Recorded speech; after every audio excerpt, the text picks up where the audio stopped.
Vamos a seguir con la segunda ponencia del día. Hoy nos acompaña entre nosotros una eminencia del mundo de la ingeniería civil en Europa, el profesor Konrad Bergmeister, una de las voces más reconocidas en este ámbito.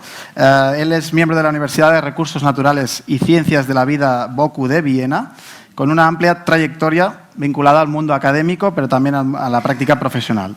En su intervención nos hablará de las tendencias que están marcando el presente y el futuro de la construcción y de conceptos como la digitalización o la innovación en anclajes que impactan directamente en el diseño y en la ejecución de las infraestructuras.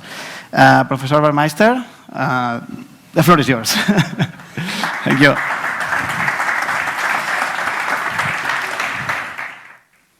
Buenos días. I would like to introduce the next lecture with some ideas regarding innovation and digitalization, not only in the world of anchors, but also in the whole construction business.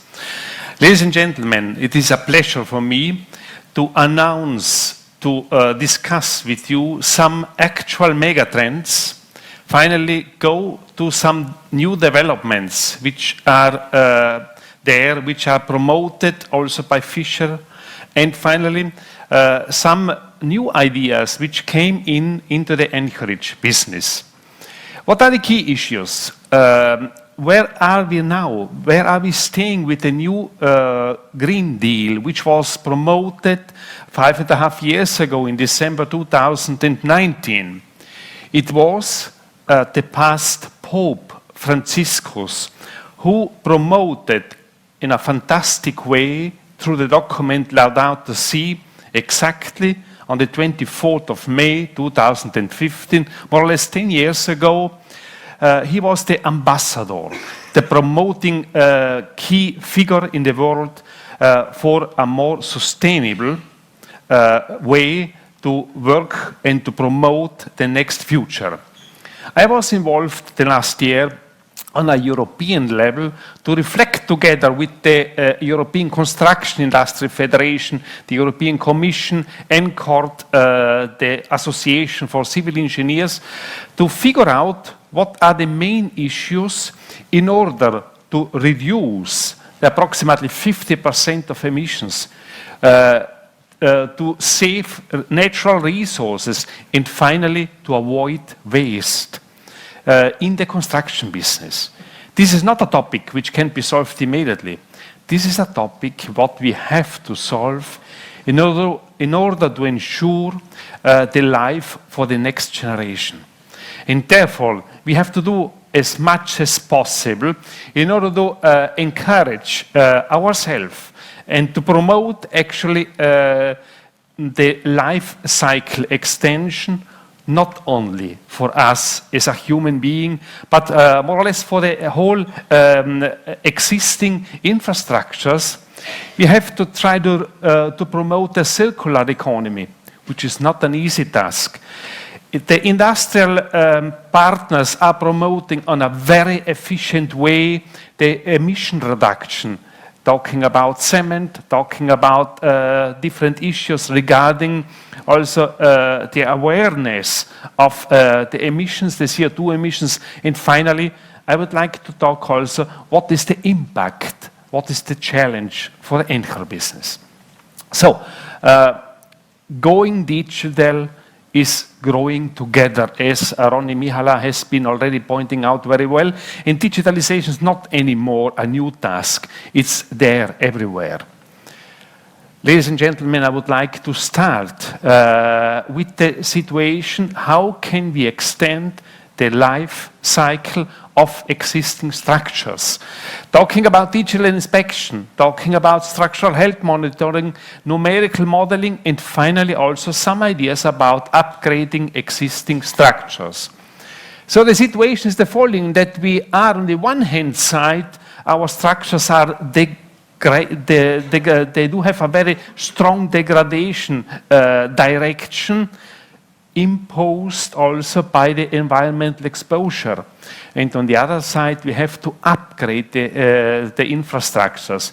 And this is a question of acceptable risk and time.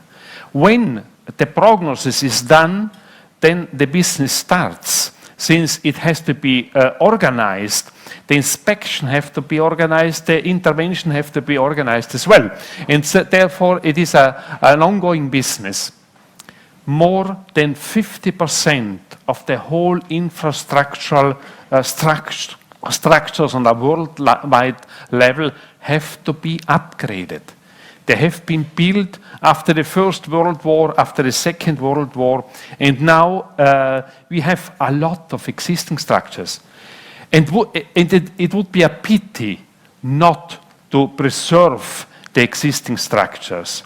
This is our job now, not only to build new structures, infrastructures, buildings, but to preserve the existing culture heritage.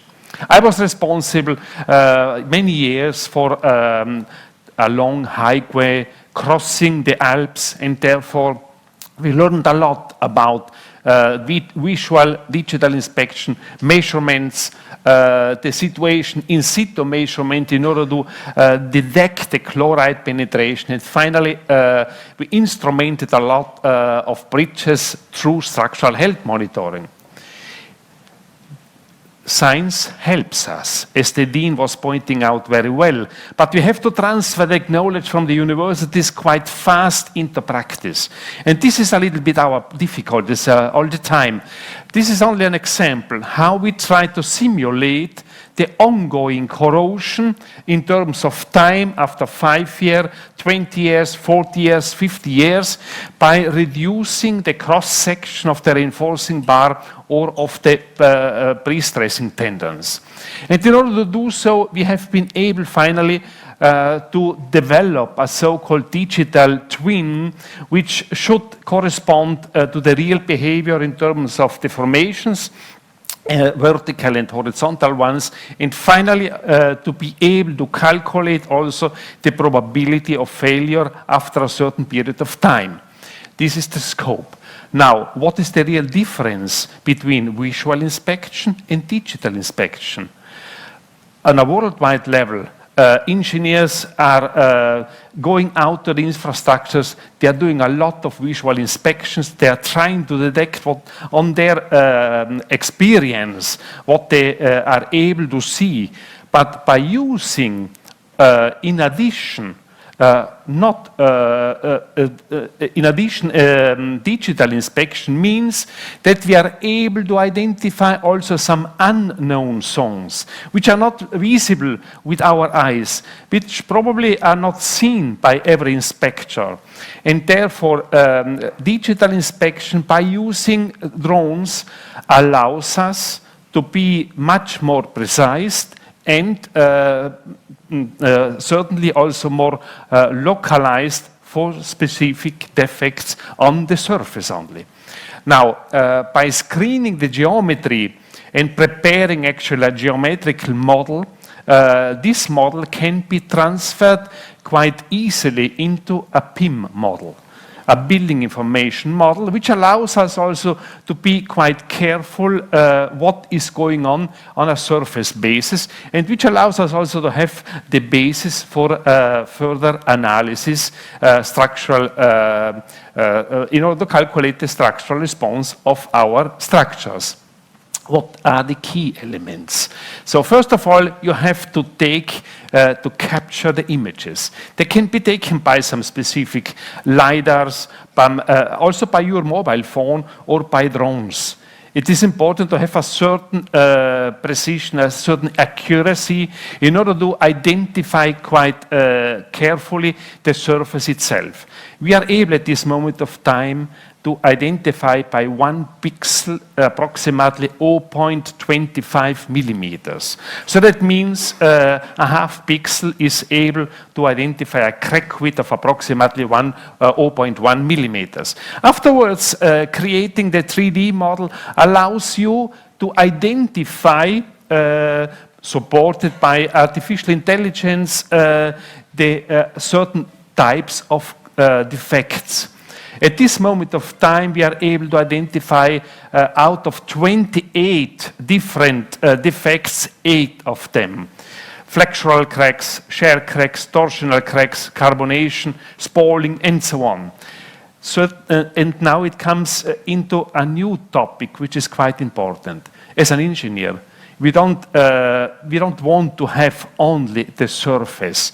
Like a medical doctor, he's interested to see the skin, but afterwards he wants to figure out also the disease. So this is the reason why we are using structural, mechanical, physical and chemical model in order to identify what have been the cause, what is the disease of the visual inspected defect. This is an ongoing process, and in order to develop that further, I was talking before with a very famous Professor Eugenio. He allowed me to use the terminology developed by you, digital project password. So actually, everybody of us know what is a digital product password. That contains actually all the information, what it is needed in order to identify a human being, a product, and so on. The digital project password actually includes the geometry, the state of the material at a certain moment of time, includes also the ongoing monitoring informations, and finally, the CO2 impact expressed in environmental product declarations. And this allows us now to identify, and this is an example where I was involved the last year, this allows us to identify the individual structural member like columns, like beams, to see exactly what is in the inside of this column, of this material. And this gives us a little bit a flavor where the future can go. Finally, by identifying the defects, the causes, we are able to create, almost on a finite element basis, some digital image which allows us to identify and to understand what is going on within the structure itself by using artificial intelligence.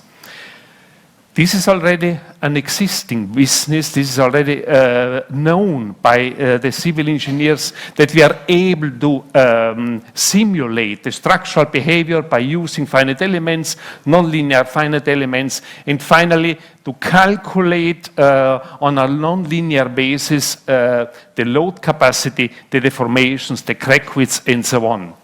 But this is also a quite difficult job. It is not a daily job. How that it can be done, since nonlinear calculations means to be quite an expert if you are using a discrete element, a discrete crack, or some smeared crack approach.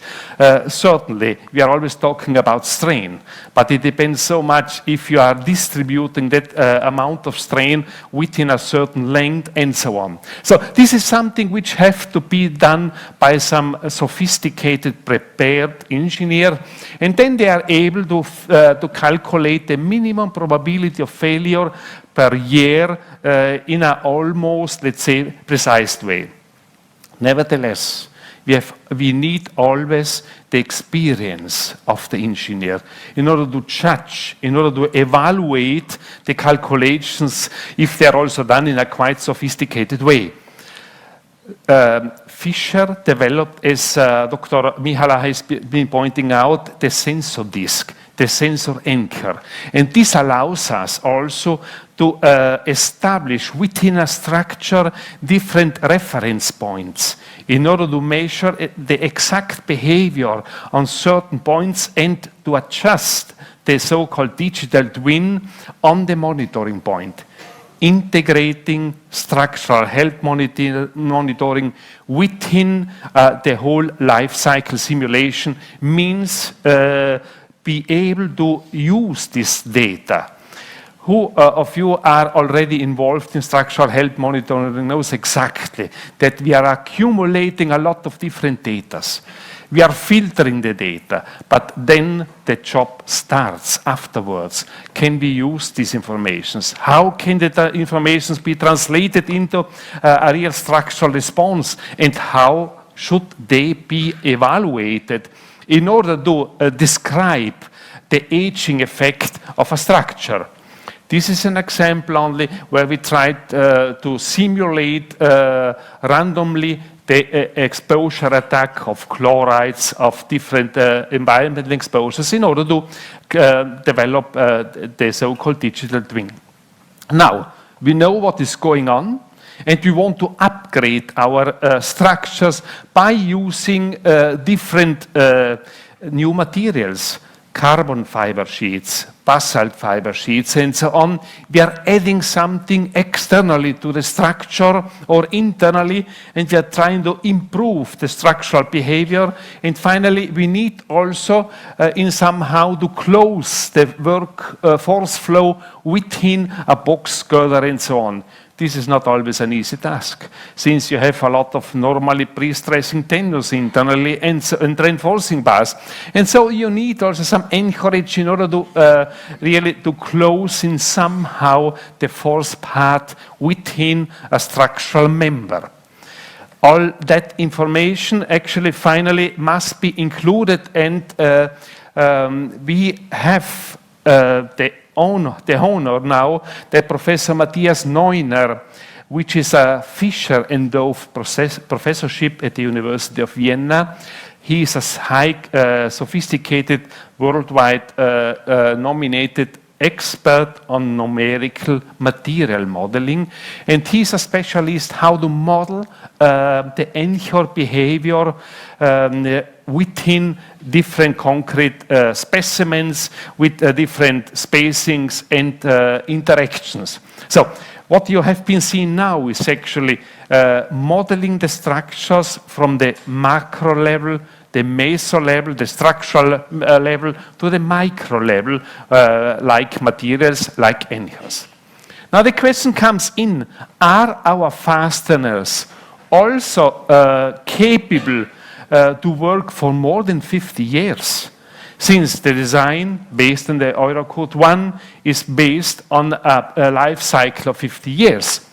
Normally, structures can be upgraded, fasteners not. So it is something which is actually installed once, and we have to in somehow to make a prognosis for the lifetime. And therefore, the existing approach is actually the so-called, it is a statistical approach, the so-called Findlay approach, which works on a deformation basis. We are taking into account a certain test period of 3 to 8 months, and afterwards we are creating a prognosis for the deformation extension over 50, 100, 120 years. If the anchor itself is capable to stay under a certain reference deformation, then it can be used still for a longer life cycle as 50 years. Another approach, a new one, a novel approach, have been developed in the past, I would say 10 years now, taking into account actually the so-called stress versus time to failure, which means a certain design load is applied to the anchor. We are measuring the capacity of the anchor, and we are calculating the time until the anchor fails. And so this is called the test time to failure, and finally we are assessing the load after a certain duration. This was actually, this works like follows. We are calculating, we are on an experiment basis, we are trying to figure out what is the load after a certain period of time.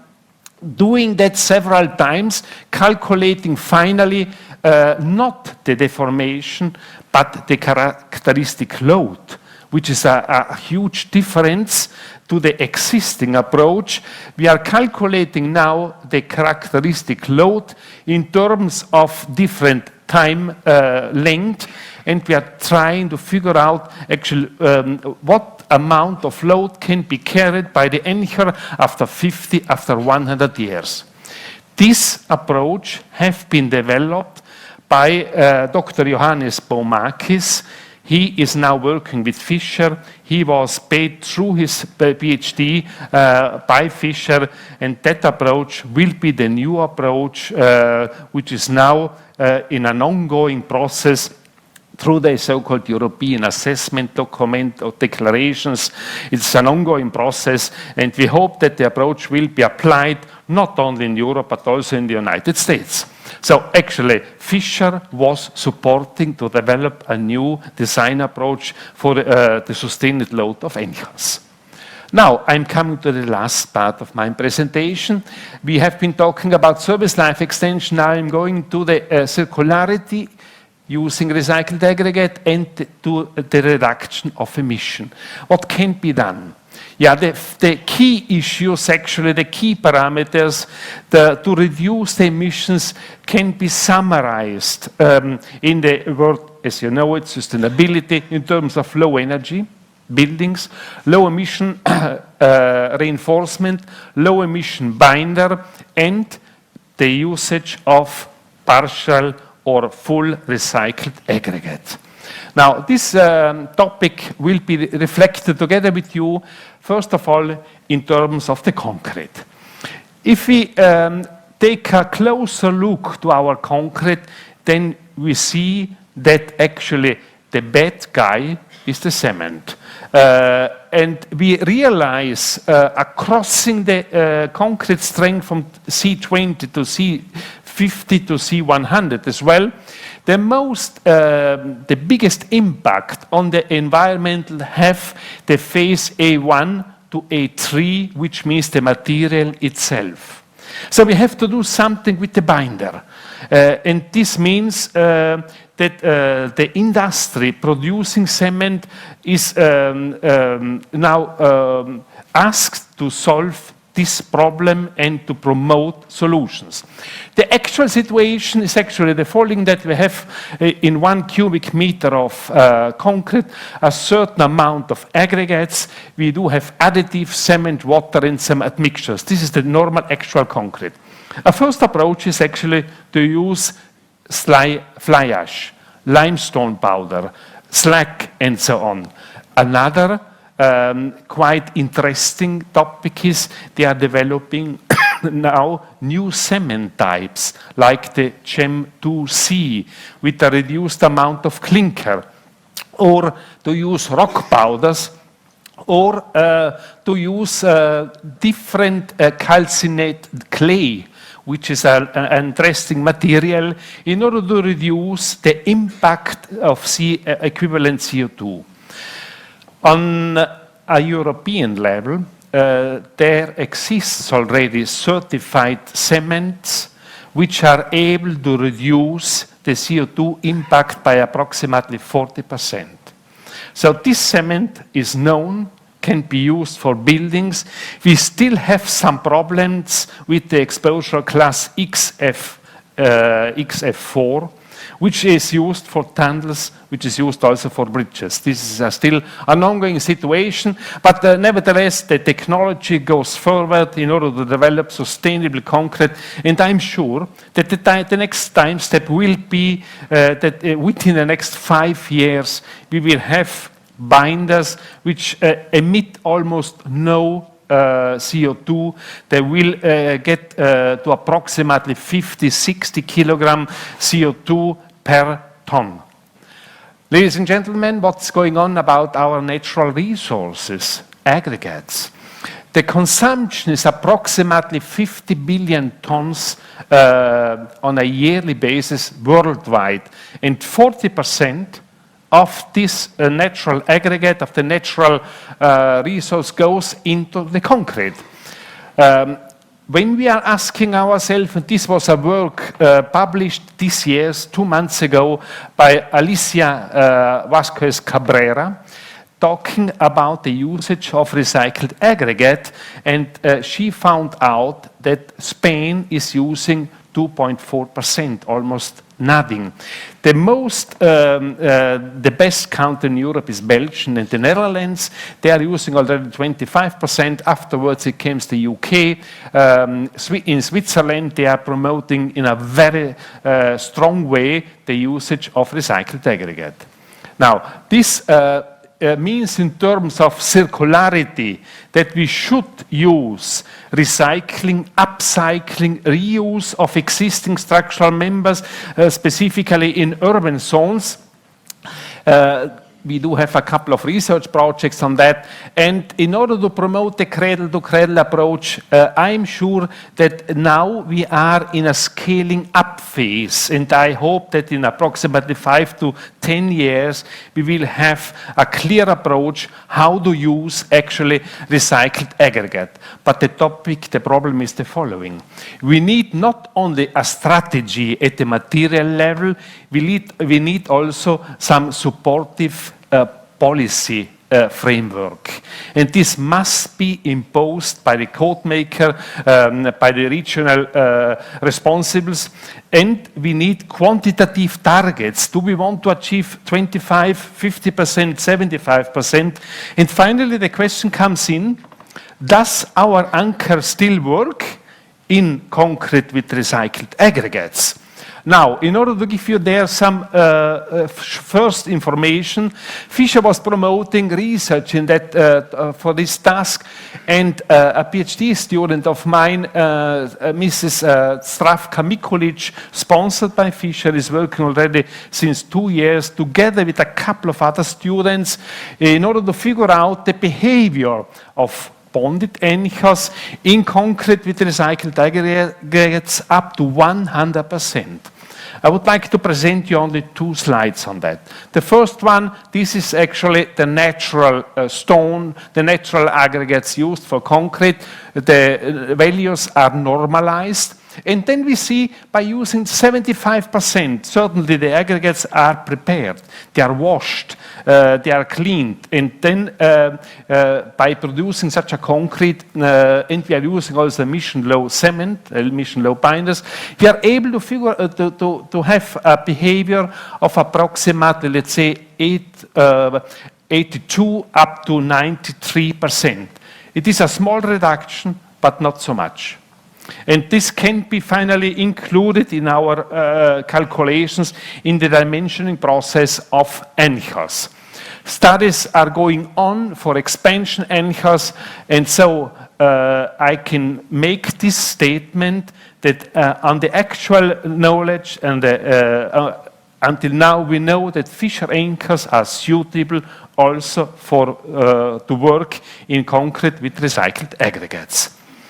Now, what have been the key parameters for sustainability? First of all, I was talking about some low emission binders. The reduction can be up to 40-50%. Low emission reinforcement. Carbon is not the most efficient emission reduced reinforcement layout. Basalt is a quite interesting material as well. Finally, when we are using recycled aggregate, that means that we are not always, all the times, and this depends so much on the logistics, on the transport length of the recycled aggregates, if we achieve some reduction in emission or if we are increasing the emissions through the transport. Finally, we did studies on the mineralization of recycled aggregates through some liquid CO2. These are possible scopes for the future in order to reduce, finally, the environmental impact. The last 2 minutes. I would like to talk about replaceable anchor. This is an ongoing business which comes in when we are installing and when we are working very fast. In the future, there are only 3 components which will drive our construction business.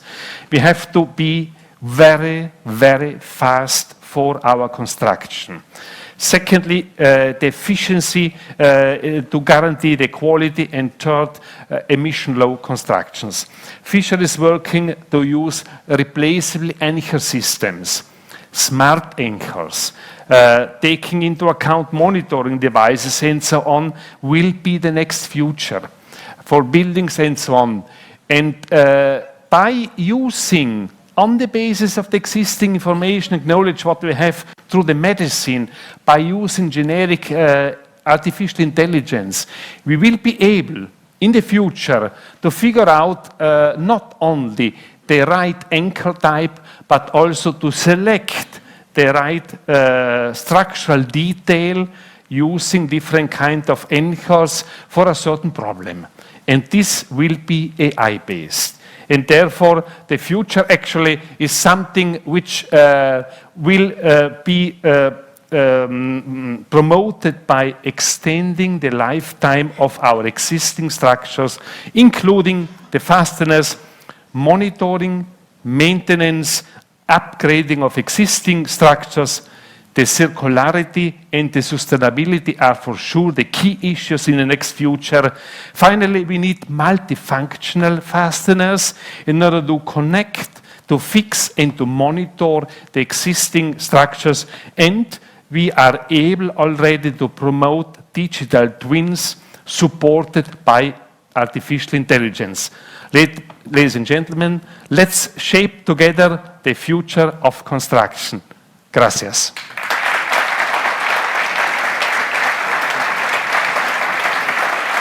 Thank you, Konrad.